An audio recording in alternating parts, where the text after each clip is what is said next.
Bueno, buenas tardes a todos. Gracias por acompañarnos. Vamos a comenzar con esta charla. Hoy vamos a hablar un poco de sistemas de aire acondicionado y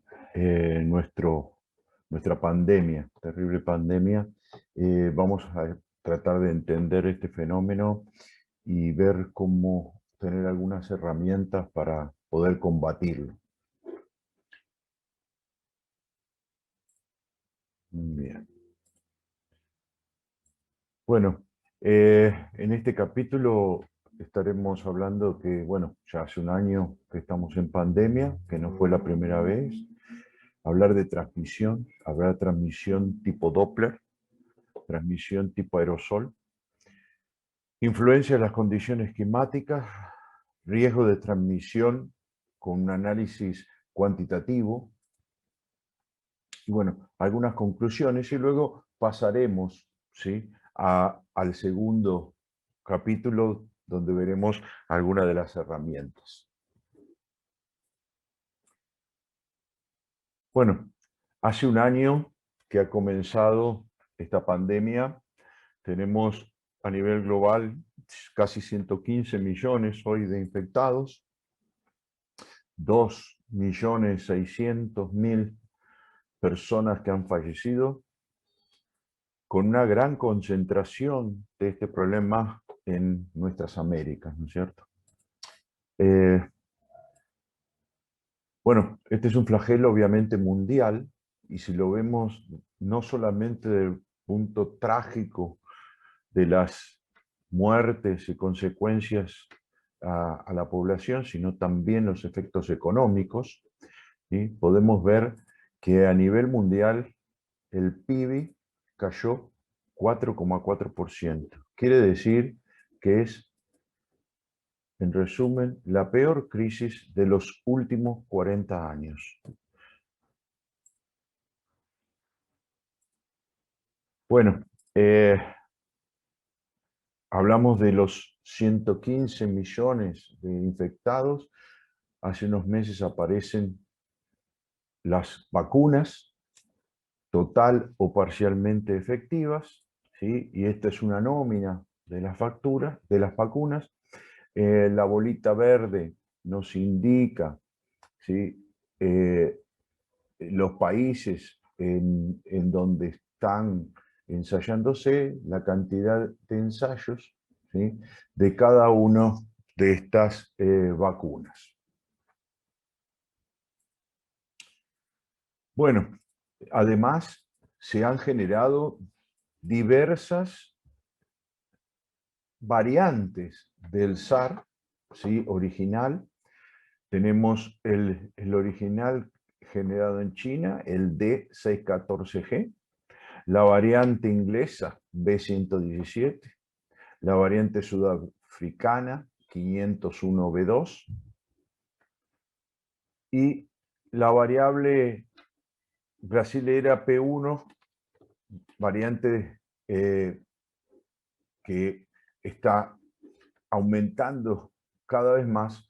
Estas variantes van aumentando cada vez más el riesgo de contagio. Tenemos también recientemente aparecida la variante japonesa, a la cual aparentemente se ha verificado que ninguna de las vacunas actuales está reaccionando con esta variable japonesa, lamentablemente.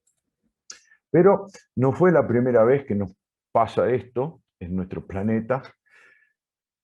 Eh, Entre 1918 y 1921 aparece una pandemia que ha dejado, y parece que dejará, muchísimo más secuelas en nuestro mundo, porque ha matado 21 millones de personas y se llamó la gripe española.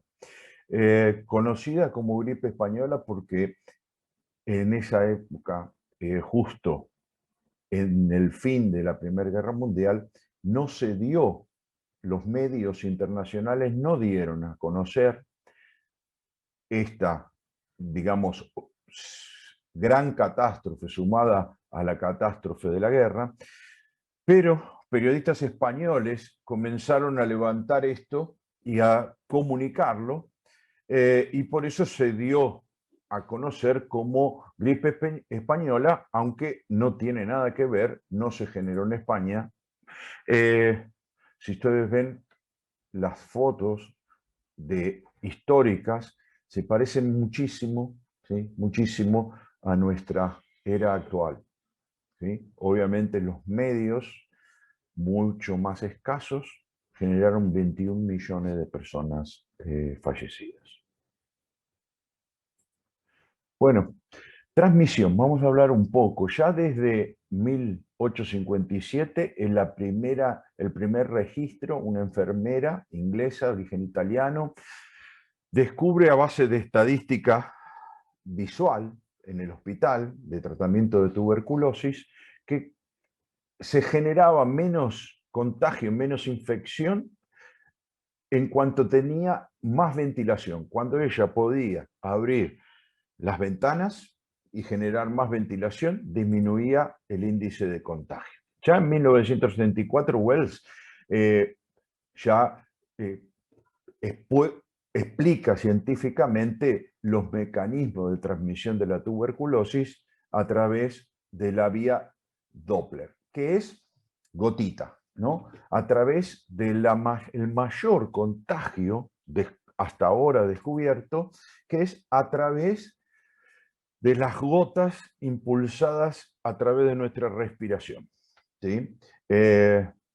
Estas gotas, las más leves, se esparcen un poco más a distancia hasta caer sobre objetos, muebles que nos rodea o llegar a penetrar en la respiración de una persona sana, ¿sí? Eh, Como todos sabemos, este virus es especialmente eh, dañino con nuestras vías respiratorias. La mortalidad hasta el día de hoy está entre el 10 y el 3 y el 10% con un altísimo contagio. Ese es el mayor dilema de esta pandemia, ¿no? El índice de contagio. Muy bien. En los probables orígenes del contagio, ¿sí? Es la inyección en las células humanas, sobre todo las células más sensibles a este virus, que son las células de nuestro aparato respiratorio, a través de la proteína exterior, ¿sí? En forma de gota, se llama la proteína S, nos vacuna a través del receptor AC2 de la piel humana. Y así penetra en nuestro organismo.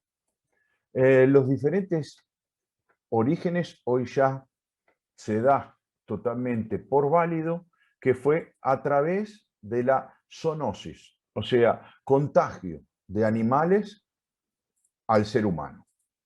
Obviamente la propagación del virus es de humanos a humanos con mayor frecuencia y, como dijimos, a través de los Doppler, a través de las gotas emitidas por nuestra respiración, nuestros estornudos.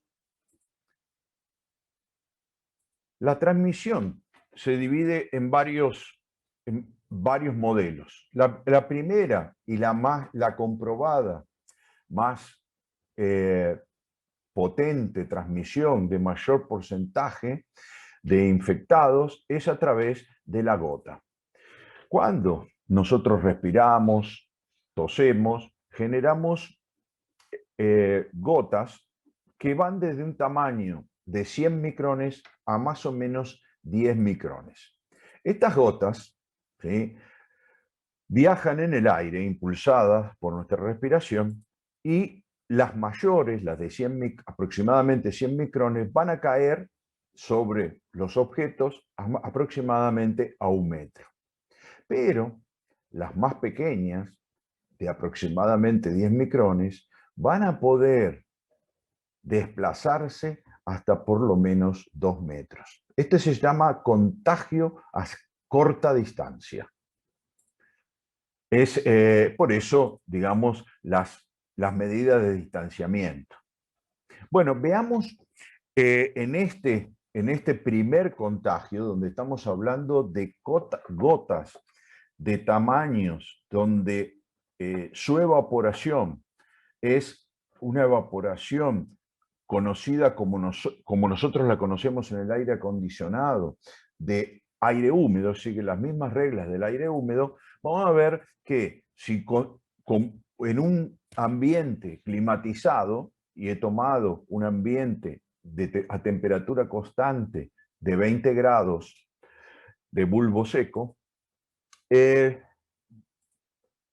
y este gráfico nos muestra en el eje horizontal el tamaño, diámetro de las gotas, de 0 a 200 micrómetros.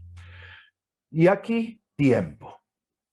Vamos a ver esta variante aumentando. ¿Qué pasa o qué sucede con este fenómeno en la medida que voy aumentando la humedad relativa? A la izquierda he graficado el tiempo de evaporación del Doppler, de la gota.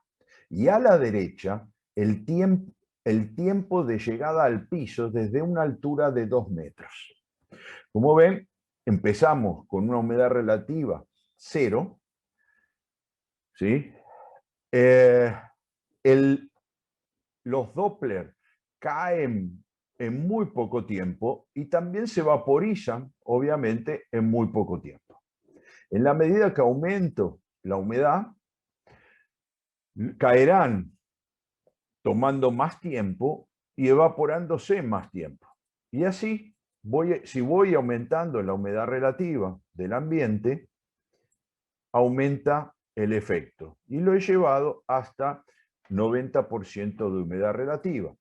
Lo cual, en un ambiente climatizado a temperatura constante, vemos que la alta concentración de humedad, la humedad relativa, disculpen, genera una alta concentración de Dopplers aéreos, o sea que aumenta la posibilidad de contagio. En cambio, en ambientes más secos, este Doppler precipita mucho más rápido y se deposita sobre objetos. Muy bien, vamos a hablar un poco entonces de cómo es afectado o cuál es la curva de concentración del aire inhalado, ¿sí? De una persona infectada a otra, ¿sí? Persona sana. Esta es la curva de concentración, o sea, de riesgo, que aproximadamente, siempre hablando de las gotas grandes, ¿no es cierto? El Doppler, que es el contagio cercano, se da en alta proporción a una distancia de 1,5 metros, de alta concentración. Eso no quiere decir que no nos podamos contagiar a mayor distancia, solo que la probabilidad baja. La segunda forma de contagio, ¿sí? A corta distancia, son los aerosoles. Como hemos visto hasta ahora, teníamos partículas de 100 micrones, caían a 1 metro, 10 micrones caían a 2 metros aproximadamente, pero existe la evaporación de estas gotas grandes, ¿sí? Y esta evaporación genera microgotas de mayores a 5 micrones, ¿sí? Menores, perdón, de 5 micrones, y que se pueden desplazar hasta 5 o 6 metros, ¿sí? Por la impulsión natural de la respiración, ¿sí? Este mecanismo, vamos a ver ahora este mecanismo de la evaporación. ¿Qué pasa? Eh, Tenemos una gota, vamos a tener dentro de la gota una cantidad de de virus, ¿sí? Una concentración de virus. Una vez que comienza la evaporación de la gota grande, ¿sí? Estos virus van quedando expuestos hasta que pueden ser totalmente deshidratados y se descompone el virus y muere. Ahora vino mi pregunta cuando estaba estudiando esto y digo, pero ¿cómo puede ser si tenemos, ¿sí? Este proceso de evaporación es muy rápido, por lo tanto desintegraría los virus en muy poco tiempo? Bueno, lamentablemente la física de la evaporación es diferente cuando estamos hablando de microgotas menores a 5 micrones, ¿sí?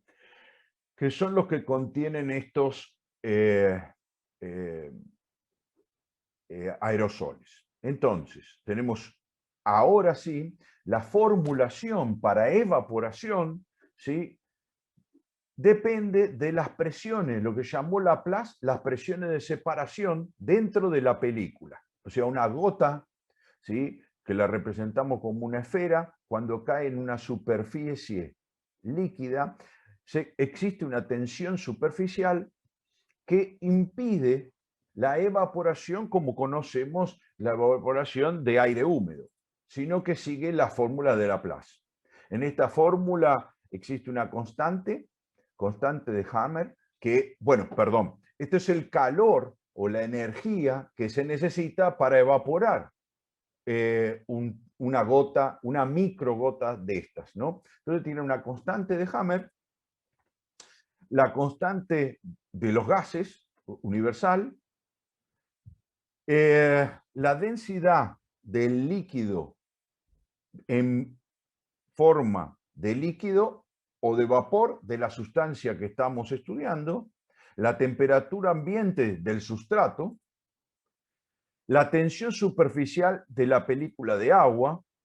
Esta tensión superficial es muy dependiente, ¿sí? De la humectación parcial, o sea, cuando empezó la cantidad de agua que contenía, y el coseno del ángulo en que está apoyado el plano a la gota. Entonces, ahora sí, podemos entender que esta evaporación toma mucho tiempo. Y dependiendo de las superficies, ¿sí? Acá tengo un tamaño de gota de 5 micrones, ¿sí? Estas son horas para evaporarse en diferentes tipos de materiales. Un poco más a la derecha tenemos gotas de mayor tamaño, ¿sí? Si ven, y también sobre estos mismos materiales. Entonces, ahora sí se comprende que como esta evaporación, esta deshidratación que sí mata al virus, ¿sí? Se produce con otra ley de formación y que toma muchísimo más tiempo dependiendo de la superficie. Si la superficie es muy lisa, ¿sí? Obviamente la tensión superficial es mayor y al ser mayor la tensión superficial tarda más en evaporarse. Si esta gota cae en un papel, que es muy rugoso, tendrá muchos ángulos de contacto, lo que va a acelerar, disminuir la tensión superficial de la gota y se evapora muy rápidamente. Por eso este virus, dice, muere cayendo en un papel en algunas horas, ¿sí? Pero tarda varios días si cae en una superficie, digamos, de acero inoxidable o una superficie pulida de oro. Espero que haya sido clarificante esto. Para mí fue súper clarificante de saber que hasta un momento trabajamos con una física conocida por los que trabajamos en el aire acondicionado. Luego aparece Laplace con una física diferente para la evaporación, pero al final, cuando el virus pierde su capa protectora, última capa protectora de humedad, el virus muere. Bueno, vamos a ver un poco cómo se comportan estos virus dentro de algún escenario de estudio. Vamos a tomar un aula de escuela donde tenemos estudiantes, tenemos un 7,5 por 8 metros de superficie, 3 de altura. Hay una ventilación muy, muy baja. O sea, el flujo se ha hecho a menos de 1000 RE lo que hace que sea realmente un flujo laminar, totalmente laminar, ¿sí? Miren la velocidad bajísima de la ventilación, quiere decir que también es una ventilación escasa.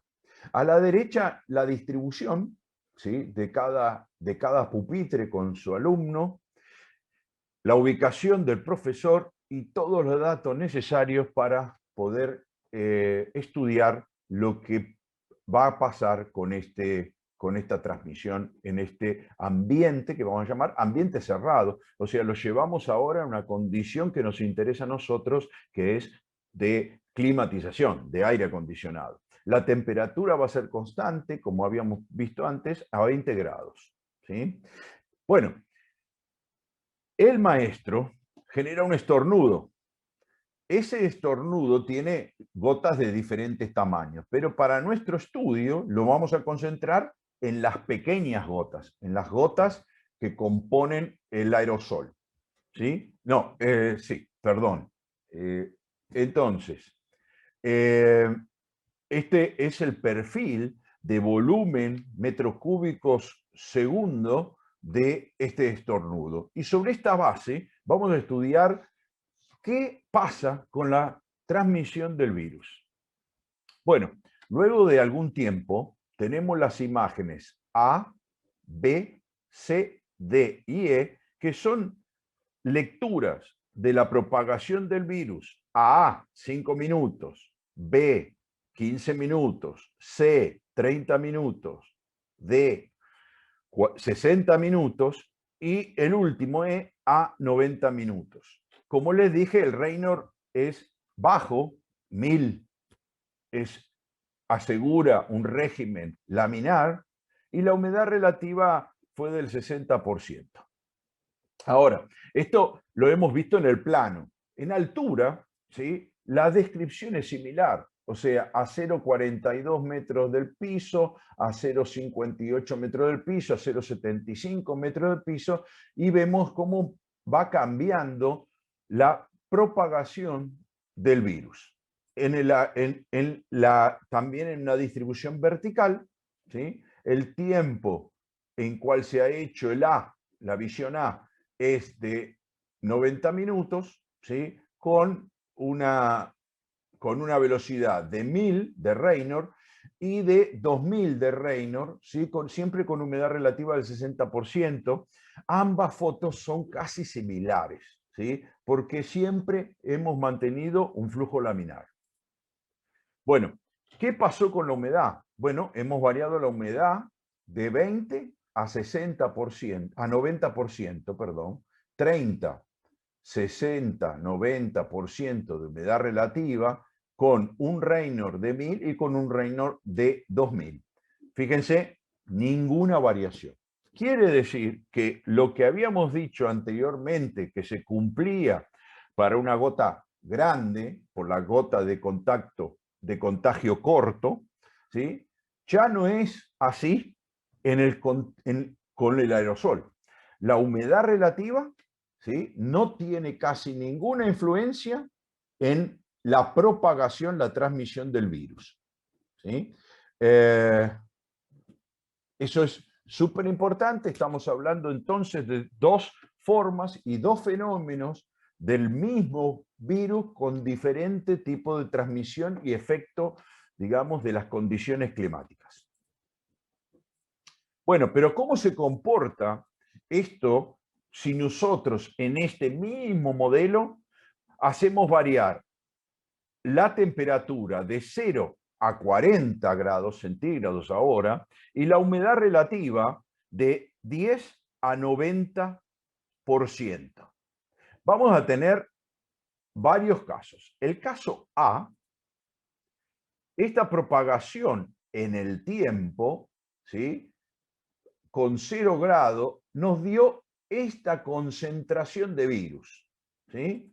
A 6 metros hemos tomado a 2 metros de altura y a 6 metros de distancia del individuo enfermo, hemos tomado las muestras y vemos que a 0 grado la densidad del virus es de esta forma. Veamos qué pasa si ahora lo llevo a 10% de humedad relativa, pero 40 grados centígrados.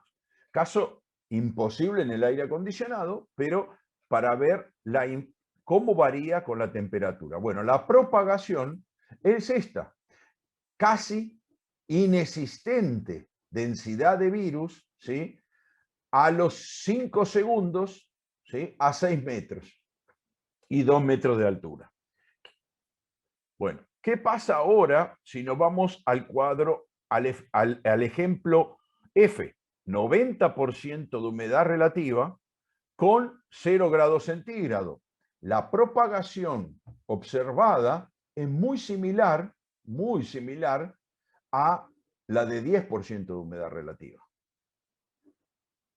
Y si vamos al ejemplo J, donde la temperatura y la humedad aumentaron, aún aumentando de 10 la humedad a 90%, la propagación es similar entre el F y el J. Entonces, conclusión, ¿sí? Esto indica la situación de la ventilación de aire adecuada, obviamente nos vemos que aumenta la posibilidad de contagio porque hay más densidad de virus, ¿sí?, pero que es muy independiente de la humedad y muy dependiente de la temperatura, a diferencia, ¿sí?, de lo que habíamos visto pasaba con las gotas grandes. Vamos a ver un poco y entrar a ver si podemos definir, evaluar este riesgo de infección cuantitativamente. Entonces vamos a estudiar 4 pasos. Vamos a entender lo que es la tasa de emisión de cuantos, la exposición a la concentración, diferente concentración de cuantos, la dosis de cuantos recibida, ¿sí?, y la posibilidad entonces de nuestra reacción, de nuestra infección. Obviamente en ambientes cerrados, ¿sí? Todo esto que estamos es simulando siempre en ambientes cerrados con climatización. Bueno, la tasa de emisión de cuantos. Bueno, ¿qué es esto? Cuando tenemos una persona sana, ¿sí?, rodeado de una densidad de virus, ¿sí?, llamaremos cuánto cuando esa cantidad es suficiente para contagiar el 63% de las personas susceptibles a la exposición. Muy bien. Y convertirla, obviamente, en un ser enfermo. Entonces, esta es los cuantos horas, esos cuantos horas, ¿sí?, dependen de muchas condiciones, ¿sí?, y dependen del tipo de virus, pero también dependen de la densidad de de virus, ¿sí?, por mililitro, la densidad de estos microorganismos por mililitro por metro cúbico, o sea, la cantidad potencial de virus expulsados, la respiración, la tasa de respiración de la persona sana, ¿sí?, y eso nos va a dar entonces la emisión de cuantos. La emisión de cuantos en el tiempo, ¿sí?, va a estar, digamos, representada por la tasa de virus, de eliminación del virus, ¿sí?, que es el BBR, quiere decir, la tasa de eliminación de virus puede ser normal, por mortalidad normal del virus, o porque nosotros hemos hecho un proceso para acelerar su mortalidad.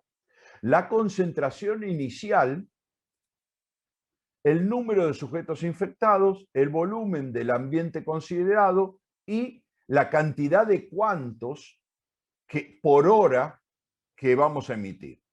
En resumen, esta fórmula quiere decir que va a depender, esta exposición va a depender a la tasa de intercambio de aire a través de la ventilación, de la reposición de partículas en la superficie y la inactivación viral, o sea, cuál es el elemento positivo que hace que podamos disminuir la concentración viral. Vamos a ver esto un poquito más allá. La probabilidad entonces de la infección o la respuesta a una dosis de cantidad de cuántos horas es definida por Riley, es lambda es igual al número de personas infectadas por la tasa de ventilación pulmonar, o sea, los metros cúbicos que podemos respirar. Obviamente esos metros cúbicos dependen de la actividad física. En este caso que seguimos estudiando y seguimos viendo, es una escuela, por lo tanto son jóvenes en reposo.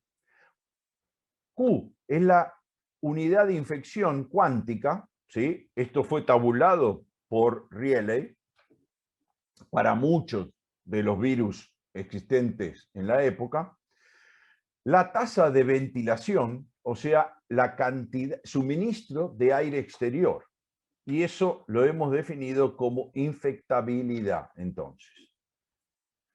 La probabilidad de infección es I sobre S, el número de personas susceptibles a ser infectadas. Ok, entonces es el número de personas infectadas, obviamente, sobre el número de personas totales.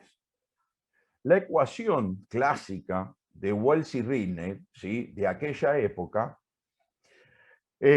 siempre hablando de la propagación en el tiempo en ambientes cerrados, va a ser equivalente la probabilidad a una ecuación exponencial, ¿sí? También ven que tiene a ver con Laplace, ¿sí? Y entonces va a ser 1 menos e a la menos lambda por el tiempo. Lambda, ¿sí?, reemplazamos lambda por sus valores parciales y luego reemplazamos Q por Q, que es el volumen de aire, va a ser igual al número de revoluciones por el volumen de la habitación, ¿sí? Por lo tanto, nos queda una síntesis de la fórmula de Reiner que la lleve a es un estado estable, pero nos da una aproximación bastante buena para poder tener una idea de la posibilidad de contagio en ambiente cerrado. Bueno, la carga viral, ¿sí?, está cuantificada, ¿sí? Esta tasa de emisión de cuantos, que era lo que hablábamos la otra vez, un quantum era la densidad de virus suficiente para que el 63% de las personas en ese ambiente se contagien, ¿sí? Estamos tomando la peor de las condiciones, ¿sí? Y acá tenemos, digamos, diferentes actividades de las personas que estudiamos. La cantidad entonces, según la actividad va a estar dada los cuantos, pero también los cuantos dependen del tipo de virus. Para simplificar, he tomado, ¿sí?, de varias publicaciones los cuantos para el corona de actividades escolares, 50 cuantos por hora, actividades comerciales, siempre ahora hablando solamente de un virus, el coronavirus, 100 cuantos en actividades comerciales ligeras, ¿sí?, o sea, físicas ligeras, y 200 cuantos en actividades físicas moderadas, ¿sí? Con eso vamos a poder empezar a calcular, disculpe, además tenemos en cuenta, voy a tomar que la respiración humana anda en el torno de 0,2 metros cúbicos hora a 6 metros cúbicos hora, dependiendo de la actividad física. En este ejemplo he tomado los alumnos de la clase, jóvenes, ¿sí?, en una clase están en reposo. Esa respiración media la tomé de 0,44 metros cúbicos hora. Con estos datos con estos datos, vamos a ver la probabilidad de contagio. Entonces, he tomado un ejemplo, ¿sí? El ejemplo de, por ejemplo, tener en una sala 2 personas infectadas, la tasa de respiración pulmonar, como les dije, 0,44 metros cúbicos hora, un adolescente en reposo. La unidad de infección cuántica la tomamos entonces en 100 cuantos horas. El número de renovaciones va a ser nuestra variable para ver cómo cambia esa probabilidad de contagio con el número de renovaciones. El volumen del ambiente, ejemplo, es de 50 metros cúbicos y con la variable tiempo, obviamente. Entonces, si representamos esto, la probabilidad de infección a través de la fórmula de Riehle, en el eje horizontal, ¿sí?, tenemos tiempo, en el eje vertical, probabilidad de contagio. El primer gráfico que están viendo es para solo una renovación hora en el ambiente. Entonces, esta es, digamos, la probabilidad de contagio con una renovación hora. Para 2 renovaciones hora, la probabilidad de contagio baja y se comporta de esta forma. Para 4 renovaciones por hora, tenemos un perfil como la curva verde. Muy bien. ¿Qué pasó? Desde 80% de probabilidad de contagio, disminuimos a un 57% y con 4 renovaciones a un 35% aproximadamente. Esto quiere decir que lo que hemos hecho, esto después lo vemos más adelante, es el mecanismo de licuación. Quiere decir, hemos distribuido, entrado con aire limpio para diluir la cantidad de virus concentrados en el ambiente y con eso disminuir el contagio a través de renovación de aire limpio. Un fenómeno, y porque esto parece muy complicado, buscamos que cómo podemos realmente, después de calcular esto y poder diseñar nuestro sistema de ventilación, ¿cómo puedo medirlo? ¿Cómo puedo controlar esto? ¿Sí? Entonces buscamos digamos, la trazabilidad de esta concentración de virus con concentración de algún trazador. Y vimos que, por ejemplo, el aire respirado, ¿sí?, tiene una composición de 21% de oxígeno y el expirado 17%. Una variación, pero, digamos, existe mucho oxígeno al inspirar y al expirar. El nitrógeno casi no cambia entre la inspiración y la expiración. Otros gases tampoco cambian. Pero, ¿qué pasó? El dióxido de carbono, el inspirado, es casi cero, ¿sí? Estamos hablando 400 partes por millón, más o menos. Pero el dióxido de carbono expirado es de 4%. Entonces, quiere decir que indirectamente podemos usar al dióxido de carbono como un trazador para medir el desempeño de nuestro sistema contra la concentración de virus, ¿sí? Entonces, indirectamente, y esto es muy bueno porque es un sistema económico, indirectamente midiendo el CO2 en el ambiente, mediremos también la equivalencia en concentración de virus y por lo tanto transmisión y posibilidad de contagio.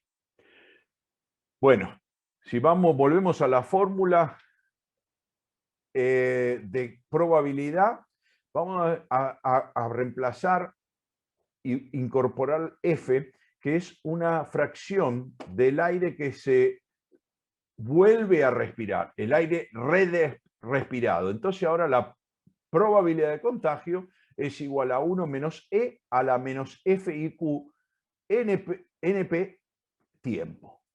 Bueno, donde BE es el volumen equivalente del aire exhalado, B es el volumen del ambiente y el número de personas infectadas, Q es la unidad de infección cuántica, ¿se acuerdan? Estamos estudiando más o menos 100 cuantos horas, NP el número de personas, T variable tiempo, obviamente, entonces vamos a ver que los medidores de dióxido de carbono funcionan midiendo, o sea, haciendo una comparación del dióxido de carbono interno al ambiente comparado con el dióxido de carbono en el exterior. Esta F la podemos reemplazar entonces como la diferencia entre la concentración interior menos la concentración exterior, dividido el aporte generado por la respiración. Si ahora reemplazamos esta fórmula, ¿sí?, por el número de personas, por el caudal emitido por persona ahora de dióxido, el número de renovaciones, F tiene esta cara. Reemplazándolo en la fórmula general, ahora tenemos el índice de probabilidad, pero ahora reflejado con nuestra medición de dióxido de carbono, lo cual tendremos también entonces un instrumento de control de nuestro sistema de combate al virus. ¿Sí? Entonces, la fórmula definitiva tiene estos factores, ¿sí? Y entonces decimos que podemos trazar la concentración del virus a través de la concentración de CO2. Entonces, como conclusiones hasta ahora, hemos verificado que la transmisión aérea es realmente la forma de transmitir el virus, ¿sí? Es realmente una transmisión muy poderosa. Las condiciones de temperatura, sobre todo, y la humedad influyen en el alcance y el tiempo de vida del virus. La posibilidad de contagio de una persona sana depende de la concentración de cuantos y de su carga viral. La falta de ventilación aumenta la concentración de cuantos. Bueno, acá, discúlpenme, esto para mí es un segundo capítulo. Vamos rápidamente a darle continuidad. Estas eran las mismas conclusiones, ¿sí?, del capítulo anterior. Entonces, bueno, lo que vimos es siempre dilución, pero fíjense que si yo aplico esta fuente de datos desde ASRE, ¿sí?, 2013, y fíjense que yo tengo acá los números de cambio hora, ¿sí?, en un local, el tiempo que se necesita para sacar 99% de las partículas y el tiempo que se necesita, digamos, para lo que se llama desinfección, 99.9% de las partículas, eliminar 99,9% de las partículas contaminantes. Fíjense que el número de cambios que debo hacerle, por ejemplo, si hago 15 cambios, para tener el 99 son 18 minutos, para tener el 99,9 son 28 minutos. No es una cosa muy rápida, tampoco es una cosa imposible. Imagínense que si tenemos un aula y un sistema, el más económico sistema hasta ahora, es hacer un intervalo en el cual abrimos la ventana, hacemos una ventilación, ¿sí?, forzada durante, fíjense que en 20 minutos estamos muy tranquilos, ¿sí?, de que esa habitación va a quedar totalmente limpia para poder hacer ingresar nuevamente a los estudiantes. ¿Cómo calcula ese flujo de de abrir una ventana, de una ventilación natural. Bueno, es una formulita donde el caudal de entrada por la ventana es igual a 3600 por la densidad del aire interior sobre la densidad del aire exterior por la abertura parcial o total en metros cuadrados de la ventana por 0,035 HB, que es la altura de la ventana, de temperatura del aire externo menos la temperatura del aire interno, raíz cuadrada, o sea, a la potencia 0,5. ¿Sí? Perfecto. Esto entonces lo vamos a pasar un poco a un ejemplo para tenerlo, digamos, un poco mentalizado, de suponer un volumen aula de 150 metros cúbicos con un área de ventanal de 10 metros cuadrados, con una altura de 2 metros, ¿sí? Dependiendo de la temperatura externa, la temperatura interna de confort, 24 grados, el resultado tendremos esto, para temperaturas exteriores, ¿sí? de 35 grados, estas son las cantidades de renovaciones en el tiempo. Para 30 grados o para 25 grados. ¿Sí? Obviamente, las renovaciones, ¿sí? Para aumentar las renovaciones, aumenta el tiempo y obviamente con temperaturas mayores exteriores se hace más rápida la renovación. Muy bien, entonces, si tomamos ambas cosas, el tiempo de limpieza, digamos, de desinfección de este espacio, está aproximadamente entre 25 y 35 minutos. Quiere decir que ese sería un periodo, ¿sí?, para ese tipo de conformación y estructura del recinto cerrado para generar un paro suficientemente grande para hacer una limpieza de un sistema que nos permita tener una ventilación natural, ¿no es cierto?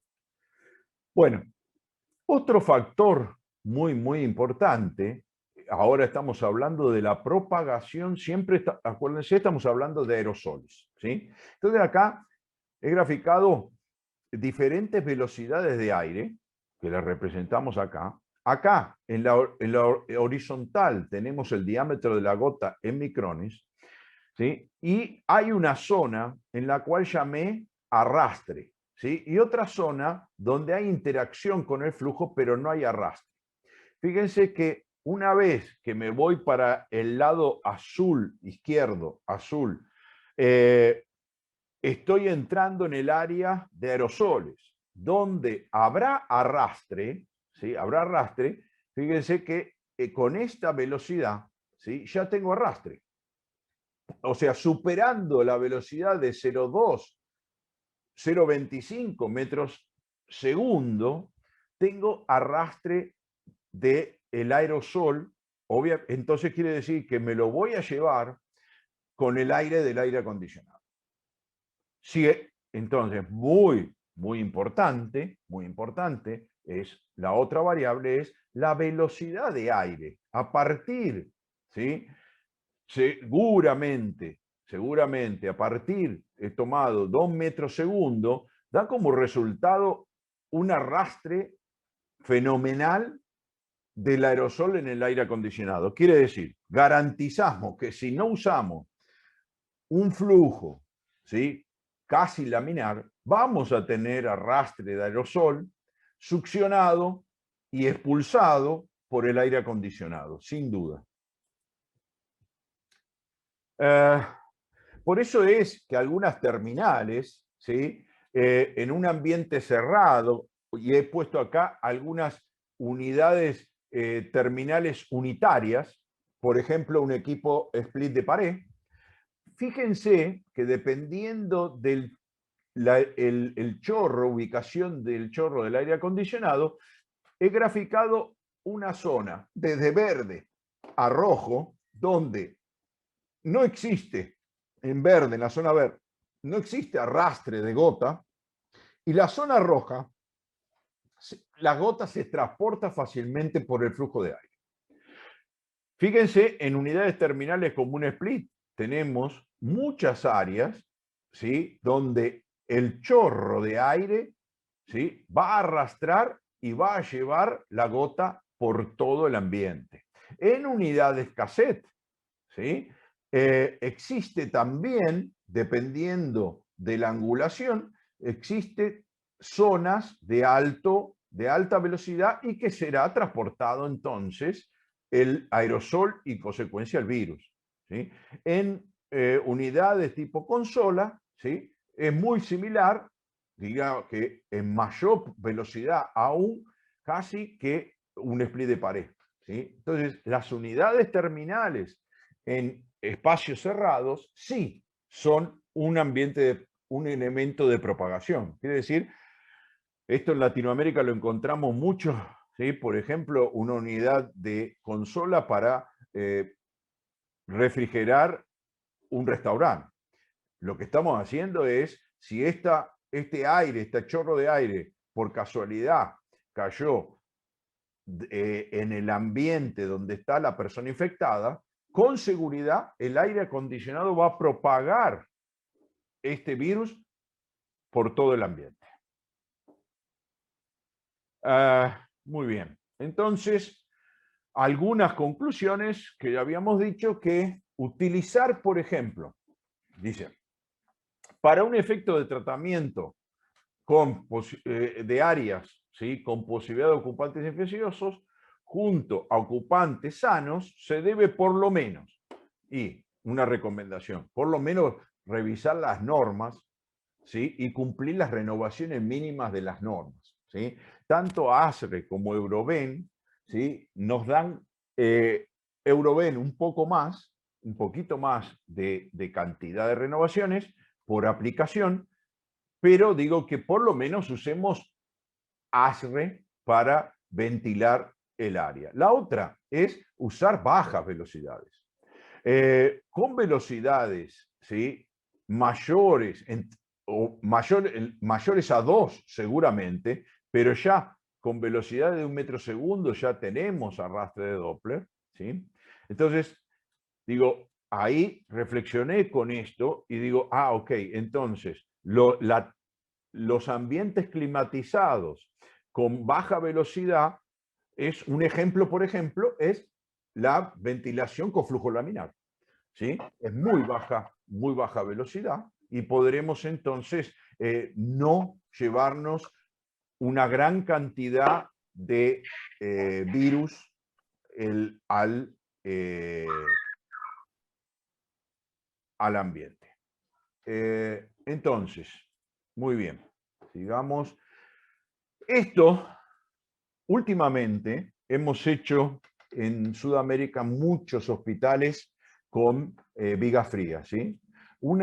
Y siempre explicamos el por qué, que la viga fría seca, entonces no genera hongos que transportan los virus, es más higiénica, tiene menos... Bueno, ahora tenemos otra consecuencia. La viga, en general, trabaja con bajísimos velocidad de impulsión de aire. Es otra de las ventajas o de las causas de por qué los proyectistas, diseñadores en Europa están haciendo los proyectos para hospitalar, para las áreas de recuperación, ¿sí?, con viga fría, ¿sí?, en muchos de los casos. Era solamente un ejemplo práctico. Bueno, esto ahora ya lo he pasado, pero lo que pasa es que era el repaso del capítulo anterior, solamente algún concepto que he buscado alguna información, y acá ven que la concentración de cuantos, ¿sí?, no solamente dependía de la respiración, sino también del tipo, ¿sí? Una influenza tiene una cantidad, ¿sí?, de virus, ¿sí? Un corona tiene una cantidad un poco mayor, depende, un MERS tiene una cantidad mayor de cuántos, ¿no es cierto? Bueno, con eso llegábamos a la misma a la misma fórmula que habíamos visto de probabilidad, ¿sí? Y habíamos visto la dilución como uno de los efectos y el dióxido de carbono, la medición de dióxido de carbono era un muy buen trazador para encontrar el paralelismo de la concentración de CO2, un elemento muy simple de medir, con la probabilidad de contagio, ¿sí? En el ambiente. Lo estoy pasando muy rápido porque esto lo hemos visto. Bueno, acá. Entonces, vamos a llamar un ambiente de aire fresco, ¿sí? Tiene 400 ppm aproximadamente, ¿sí? Comienzan los trastornos de concentración de CO2 a partir de los 1000 ppm y una máxima exposición, ¿sí?, a los 5000 ppm y el aire exhalado, para que se den cuenta, está acá. ¿Se acuerdan? 40.000 ppm, o sea, el 4%. ¿Sí? Entonces, estamos viendo, esta es lo que voy a controlar para medir indirectamente la posibilidad de contagio en una habitación. Me va a servir un simple medidor de CO2. Obviamente, ¿qué voy a tratar? De encontrarme siempre en esta zona, ¿sí? Mientras esté trabajando con dilución, trataré de que mis renovaciones se encuentren en esta zona para también garantizar una dilución suficiente del virus en el ambiente y un porcentaje muy bajo de contagio, de posibilidad de contagio. Vamos a ver el efecto de una máscara. He buscado el por qué se discute mucho el efecto sí o no de utilización de la máscara. Entonces me he tomado la misma fórmula de contagio, pero afectando ahora, ¿sí?, la tasa de respiración por una tasa de respiración, ¿sí?, corregida por la eficiencia de la máscara. Entonces he tomado una máscara de 90%, ¿sí? Y vemos que Z, ¿sí?, para calcular F, Z sobre 100 dio 19%, lo cual el F de la máscara es 0,19 y puesto en la fórmula y de vuelta repito el ejemplo, siempre 2 personas infectadas, la tasa de respiración ahora pulmonar corregida por el efecto máscara, la unidad de infección cuántica, la misma tomé, 100 cuantos horas, ¿sí? El número de renovaciones ahora va a ser la variable también, ¿sí?, en un ambiente de 50 metros cúbicos, por ejemplo. ¿Y qué pasa al pasar el tiempo? Bueno, esto era lo que teníamos antes, sin máscara. Para una renovación, 2 renovaciones o 4 renovaciones, la probabilidad de contagio. Para una hora, ¿sí?, en una hora con una renovación, la probabilidad de contagio era 80%. Si ahora coloco una máscara, ¿sí? Disculpen, colocar una máscara es, fíjense que solo colocar la máscara en el receptor, ¿sí?, el efecto máscara en el receptor, disminuye la probabilidad de contagio a alrededor del 35%. ¿Sí? Entonces, el uso de la máscara, y esta máscara es una, digamos, relativamente buena máscara, ¿sí?, pero es muy efectivo. Y sobre todo, si tengo 2 efectos de máscara, ¿sí?, tanto en el exhalante como en el aspirante. Esto es diferentes, entonces, la misma máscara con 2 renovaciones o con 4 renovaciones. Fíjense que es impresionante lo que hemos logrado, ¿sí?, con solo 4 renovaciones y uso de máscara. Muy bien. Ahora vamos a ver, volví y dijo, bueno, ahora, ¿cómo me afecta un filtro? Y este filtro, ¿sí?, lo pone de clase MER 8, por ejemplo, un MER 10, que es para esto es así, para una partícula de 1 micrón, el porcentaje de eficiencia del filtro, ¿no?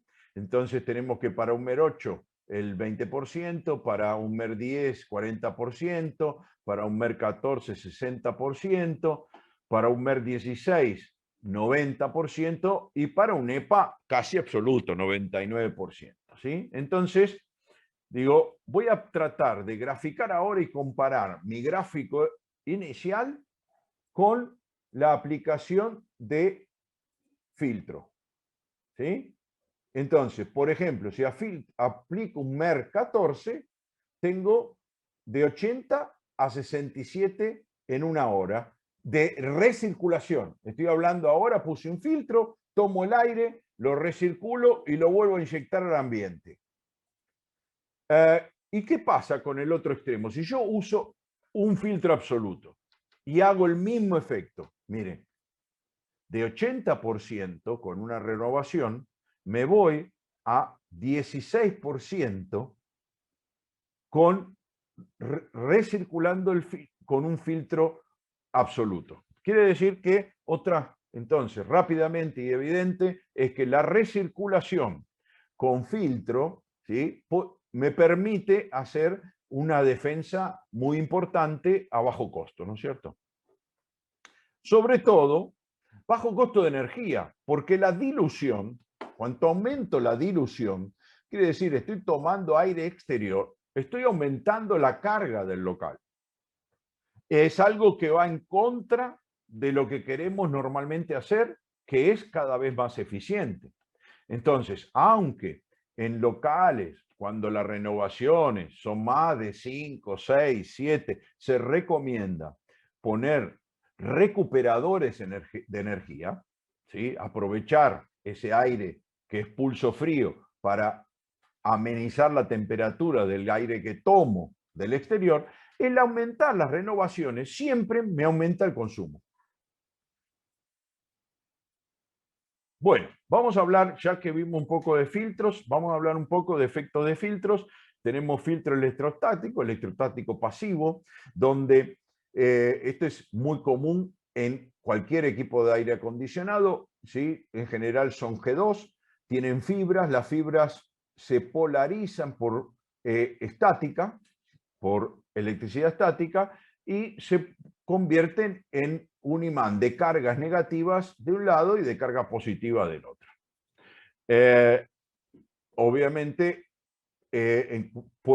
si aplico filtros electrostáticos activos, algo que se está aplicando desde hace algún tiempo, con una performance excelente, son hilos de tungsteno que forman un cátodo y un ánodo cargado, alta tensión, que hacen que las cargas se comporte como un imán para las cargas donde van los virus que son neutras, ¿sí?, y se ven atraídas en general por el cátodo de los filtros activos. Estos filtros activos, para que no es tan conocido, entonces traje las dimensiones más o menos de 30-60 por 104 de profundidad, ¿sí?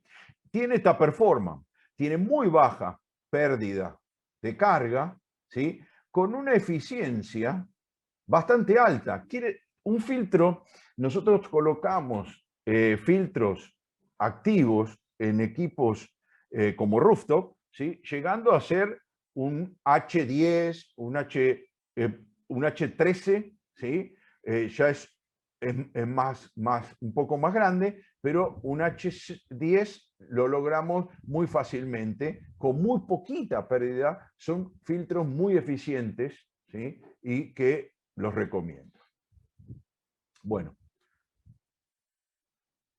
entonces, ahora vamos a ver el uso de lámparas UV y el efecto en los virus. El uso de lámparas UV está muy en boga, ¿sí? Lamentablemente, hasta he visto puesto esto en difusores, donde la velocidad es 4 o 5 metros segundo, ¿sí?, y se ve la luz. O sea, y una de las propiedades de la luz ultravioleta es que no se vea. No se ve, porque es ultravioleta. ¿Sí? Van a ver la frecuencia en la cual la frecuencia central de la lámpara, cuando son realmente lámparas ultravioleta, la luz no se ve. Esto es normalmente la performance de una lámpara UV, ¿sí? La longitud de onda central para matar, ¿sí? Para matar el virus es de 250 nanómetros más o menos, y ven que tiene una buena performance las lámparas en esa frecuencia. Por lo tanto, son bastante efectivas. Pero fíjense que una lámpara puesta en un difusor, la velocidad de pasaje, ¿sí?, es tan alta que el virus no recibe la dosis necesaria. Es por eso que se generan unos sistemas, los cuales no son muy prácticos, pero si yo pongo la lámpara, digamos, en la misma dirección del aire, que acompañe la emisión ultravioleta, acompañe el transcurso del virus, puede ser que entre potencia y tiempo de exposición le dé una suficiente dosis como para matar al virus. En general no, ¿sí? Fíjense que para matar el corona, ¿sí?, se necesita una dosis de por lo menos 7 joules sobre metro cuadrado. Vamos a ver cuánto tiempo y qué potencia de lámpara. Por ejemplo, vamos a una lámpara de 6 watts, tiene una potencia. La potencia, cuando decimos lámpara de 6 watts, no son 6 watts de potencia ultravioleta efectiva. Es la potencia de entrada. Si la eficiencia de la lámpara es mala, ¿sí?, puede ser que no tenga casi nada de salida. Esta lámpara con 6 watts tiene 15 microwatts de potencia de salida. Entonces vamos a calcular la dosis de esta lámpara. Esta lámpara de 6 watts, ¿sí?, ¿cuánto tiempo nos llevaría? Yo digo 6 watts porque entre 6 y 2 watts es lo que he visto que le ponen a los difusores. Y creo que no debe ser muy ultravioleta porque la veo azul, ¿no? Entonces, no debe ser. Pero si la lámpara tuviese, como este ejemplo, 15 microwatts por centímetro cuadrado, que es una lámpara de 6 watts, ¿sí?, aplicaría entonces 0,015 miliwatts por centímetro cuadrado. Para hacer 7 joules metro cuadrado son igual a 0,7 milijoule, para llevarlo a la unidad de la fórmula, por centímetro cuadrado. En conclusión, el tiempo de exposición da 47 segundos. Fíjense que no existe, por favor, no existe cómo matar virus con, en general, una lámpara, si no es monstruosa en potencia y durante mucho tiempo. Es por eso que las lámparas UV se utilizan normalmente para eliminación de hongos en la serpentina. La luz se apunta hacia el intercambiador y hacia la batea de condensado para impedir que se propague los hongos. Los hongos son el transporte de los virus. Los virus, como vimos, viajan en quantum, ¿sí?, pero el virus solito, que es la micro, no tiene otra forma que viajar que montado en el hongo. Y lo que hacemos con la lámpara UV es no tener hongos en la serpentina. Es muy difícil matar virus en el aire con una lámpara UV, porque la dosis que se necesita es muy grande. Veamos ahora otro filtro, y es el efecto fotocatalítico. Este es diferente, miren. Este cuenta de una superficie catalizadora con óxido de titanio. La luz ultravioleta no apunta al aire, sino que está entre el aire apuntando a la superficie catalizadora con óxido de titanio, y en el medio de los ambos existe vapor de agua. Esa combinación genera tres tipos diferentes de germicidas. ¿Sí? La molécula cargada, el ion negativo OH, H3O positivo y el dióxido de hidrógeno, ¿sí? O sea, la molécula de agua oxigenada, ¿sí?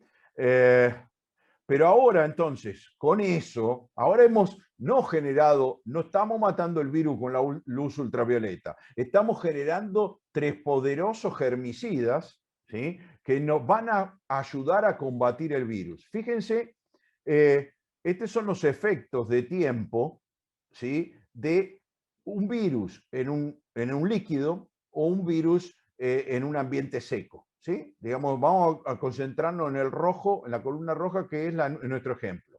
En 0,5 minutos, ¿sí? Esto es el efecto de una lámpara, ¿sí? Una lámpara ultravioleta. Pero fíjense que el mismo, ¿sí? Si yo lo llevo a una de fotocatalítica, fíjense la diferencia de reacción.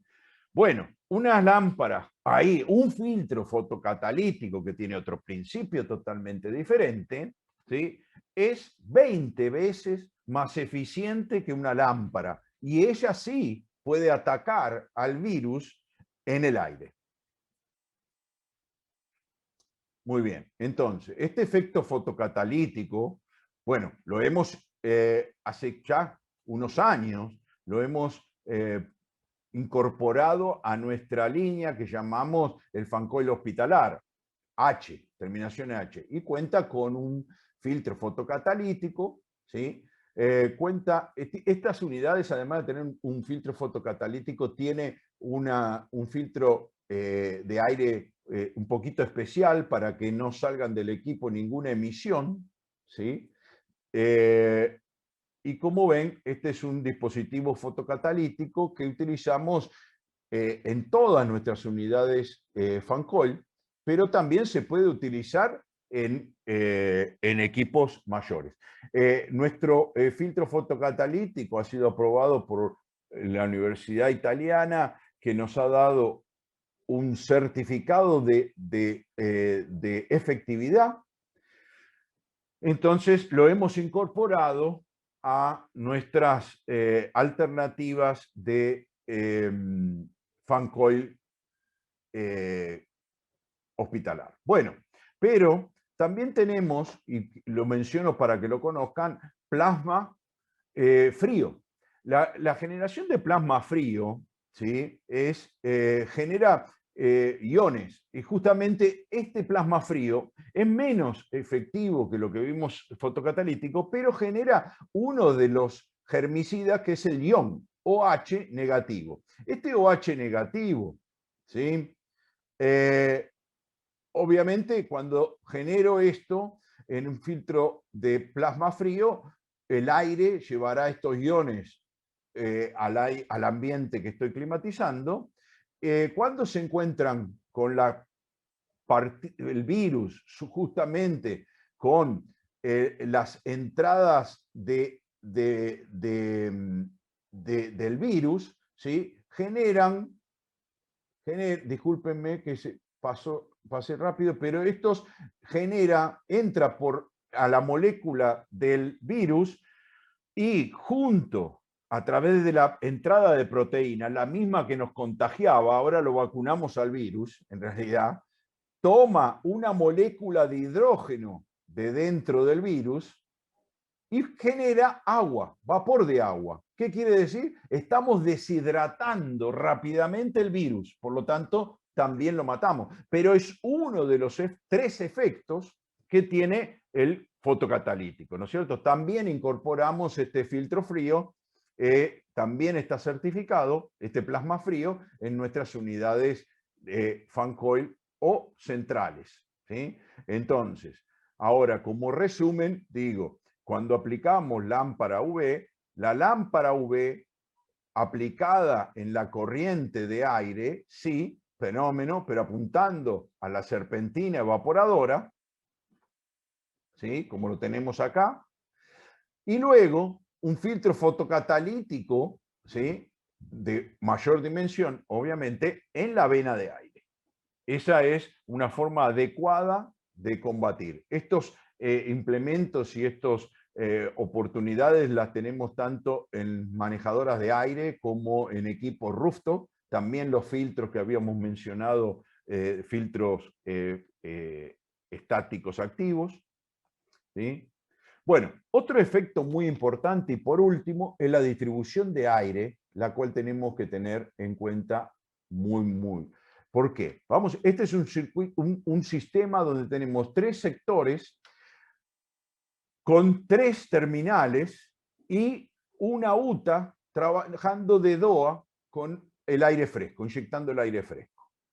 Vamos a ver qué pasa con el contagio y la influencia de la distribución de aire. Fíjense que en este tipo de distribución tengo una posibilidad, una concentración viral en un ángulo de la sala muy elevado que me lleva casi toda la sala, tiene cerca de 0 de posibilidades, pero este ángulo de la sala tiene el 40% de posibilidad de contagio. Vamos a ver cómo lo puedo mejorar. Sí, al contrario, hacemos una distribución por desplazamiento. ¿Recuerdan que le había dicho? Un aire donde propaga mucho menos, arrastra mucho menos el virus de los aerosoles. La distribución, ¿sí? La distribución tendrá digamos, concentración de virus bajó muchísimo. Claro, la he distribuido un poquito, pero la probabilidad de contagio es baja en casi todo el ambiente y ha bajado en la esquina de donde, en el canto, digamos, siempre inferior a la inyección.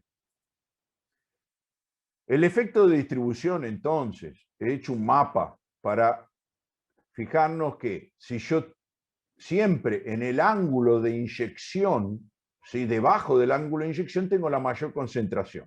Por lo tanto, si hago un flujo atravesado, mejoro aún más, ¿sí? Si lo sumo ambos flujos y hago flujo atravesado, tengo una mejor distribución de aire. ¿Cuánto? Y aplicando velocidades de aire bajas, ¿sí? Entonces, en sistemas, digamos, ideal de distribución de aire es un sistema de baja velocidad, un sistema como, por ejemplo, el desplazamiento, ¿sí? Cualquier otro sistema que aumente mi velocidad de distribución de aire me va a llevar más partículas, más aerosol, ¿sí? Y me lo va a hacer transmitir de mayor forma en los ambientes a climatizar. Bueno, esto era lo que tenía para compartir con ustedes hoy. Espero les haya servido y estoy a disposición de todas las preguntas que necesiten hacer. Creo que todos los que están presentes conocen mis datos, pero lo repito, es roberto.fernandez con z @aermec.com.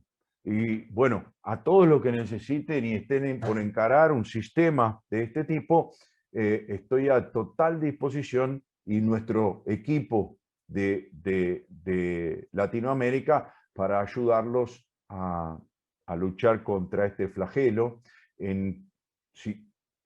utilizando las herramientas desde las más económicas hasta un poco más complejas, ¿sí? Una recomendación general, entonces, la filtración, o sea, el reciclo del aire hoy día con un filtro activo es una de las mejores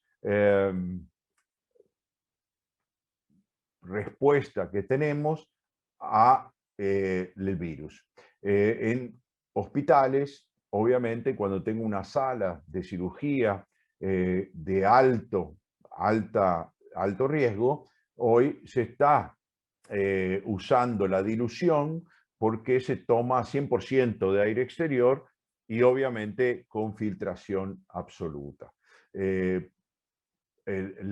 Pero la recirculación con filtración es hoy una recomendación muy válida para atacar esto. Espero les sea útil, he dejado las fórmulas, todo. Manuel luego le podrá hacer llegar los detalles y la grabación de la presentación. Fue un gran placer contar con todos ustedes. Abro un poquitito al escuchar alguna pregunta y qué le pareció esto. Estoy a disposición